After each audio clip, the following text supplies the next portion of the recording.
Hello. I want to speak directly to you today. Yes, to you, the man who is over 60, who has built a life, accumulated experiences, and who, perhaps, now faces questions that medicine often treats with a coldness that doesn't fit into real life. The title that may have brought you here about coffee and erections might sound like another one of those easy internet promises. And the first thing I want to tell you is, let's reinterpret this together with the seriousness and respect your health deserves. My name is Evelyn Hayes. I'm a urologist from Johns Hopkins University, where I also earned my doctorate. I decided to deepen my studies in Germany with a fellowship in sexual medicine because I understood early on that a man's health goes far beyond a prostate exam. It's about quality of life, about confidence, about your intimacy. For over 15 years here in my Chicago clinic, I have helped men, many of them your age, to rediscover their well-being by adjusting everyday pieces without magic formulas. And today we're going to talk about one of those pieces, an almost universal habit, a cup of coffee.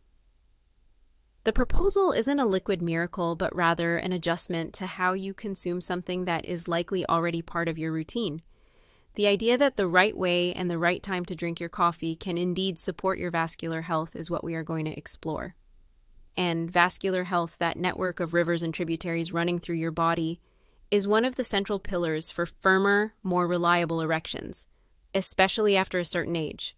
What almost no one tells you about the relationship between coffee and blood circulation isn't about the number of cups you drink, but about two details that, in my experience, most men completely ignore.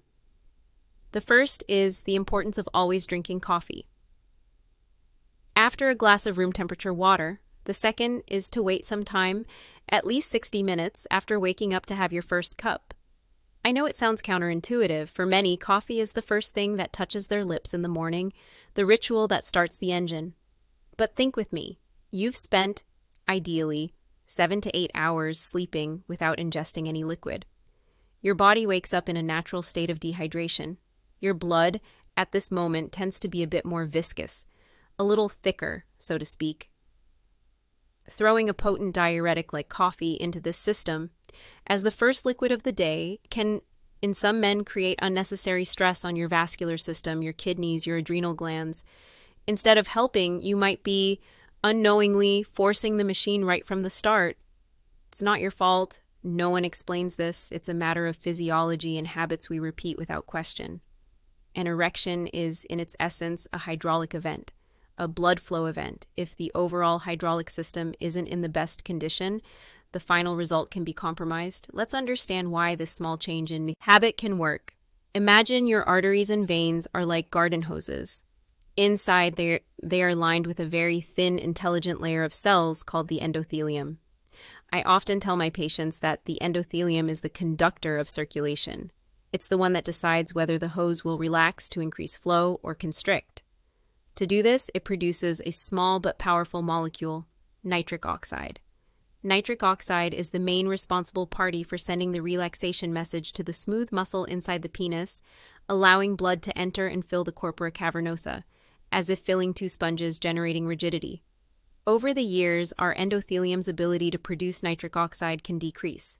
It's a natural part of aging, but it's greatly accelerated by factors like diabetes, high blood pressure, high cholesterol, and, of course, chronic stress.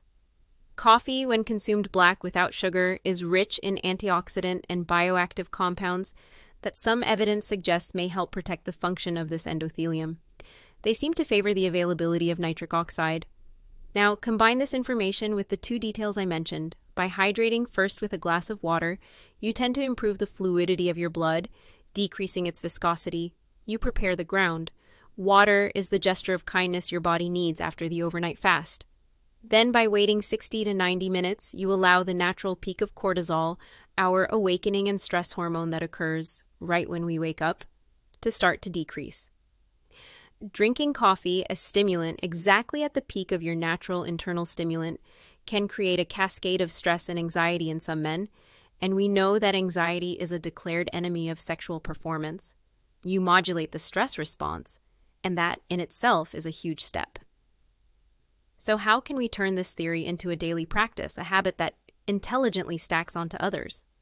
I call it a habit stack. Let's build this in 3 simple layers. The first and most fundamental layer is what I call precedent hydration. Starting tomorrow, the first thing you will do upon waking, even before brushing your teeth, is drink a glass of room temperature water. It doesn't need to be cold, as that can be a shock to a still sleepy digestive system. Just a glass of plain water. Why can this help? As we said, it combats the overnight dehydration, which tends to make the blood more fluid and prepares your entire system to receive the coffee more gently. To start today, the trick is simple. Before bed, leave a covered glass of water by your bedside. That way, there's no forgetting. An important note, men with any medical condition requiring fluid restriction, such as severe heart or kidney failure, must follow their specialist's guidance. The second layer is the strategic coffee. After your water and after waiting the necessary time, prepare 1 cup of coffee. Just 1. And most importantly, black with no sugar. I know for many this can be a challenge, but sugar is one of the great saboteurs of endothelial health. Blood glucose spikes generate an inflammatory process in this inner layer of the vessels, the exact opposite of what we want.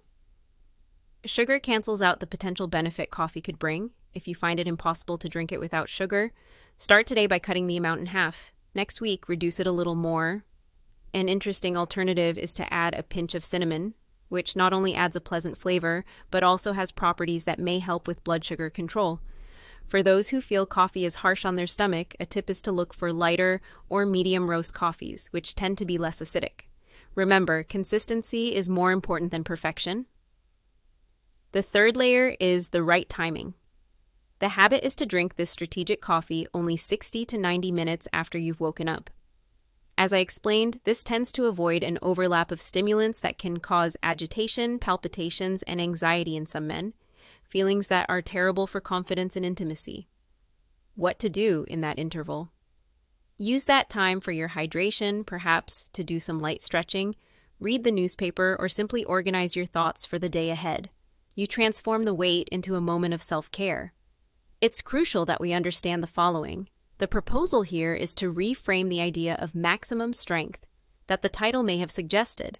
Instead of thinking that coffee is a magic pill for an instant, powerful erection, the safest, most honest, and realistic approach is to understand the strategy as a tool. A tool that, within a healthy lifestyle, with a balanced diet and physical activity, can help protect and optimize your vascular function. The goal is not to find a miracle in a cup, but to use a habit you already have in a smarter way, benefiting not only your sexual health, but your overall health. Better circulation means more oxygen and nutrients for your brain, your heart, your muscles. The erection often is just a reflection, a barometer of your general vascular health. In my practice, I see many men making mistakes that completely sabotage the potential benefits of healthy habits. With coffee, it's no different. The first big mistake is using coffee to mask a bad night's sleep.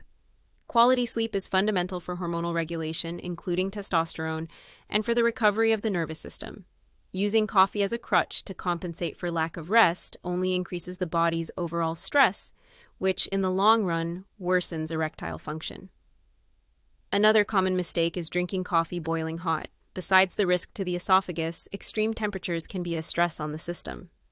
Drinking it on a completely empty stomach, for those with gastric sensitivity, can worsen gastritis or reflux.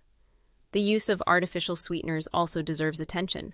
Some research suggests they can negatively impact our gut microbiota, the good bacteria in our gut, which we now know play an important role in systemic inflammation and vascular health.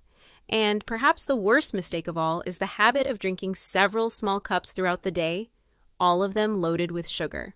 This creates a roller coaster of blood sugar and insulin that is extremely harmful to the endothelium. Naturally, when I present this approach, some objections and questions always arise. Many men ask me, "Doctor, but what about my high blood pressure? My cardiologist told me to be careful with coffee." They are right. Coffee can indeed have an acute temporary effect on blood pressure. That's why any adjustment, no matter how small it seems, should be discussed with your cardiologist. He knows your case, your medications, and can guide you in the best way. For many, 1 cup in the morning, done correctly, is not a problem, but this validation is individual. Another frequent question is, "I just can't. It doesn't work without sugar. I understand completely. The palate gets used to it. But the good news is that it's also trainable. Start slowly, reducing the amount gradually, as I suggested. Give your taste buds a few weeks to adapt. Many are surprised to discover the real flavor of coffee. For the men who tell me, "Oh, doctor, I already take my little pill Tadalafil and it solves the problem," I explain that one does not exclude the other. Taking care of your baseline vascular health, your endothelium, can actually optimize the response to the medication. The medicine works by opening the door for blood to enter, but if the blood flow reaching that door is already weak, the result won't be ideal.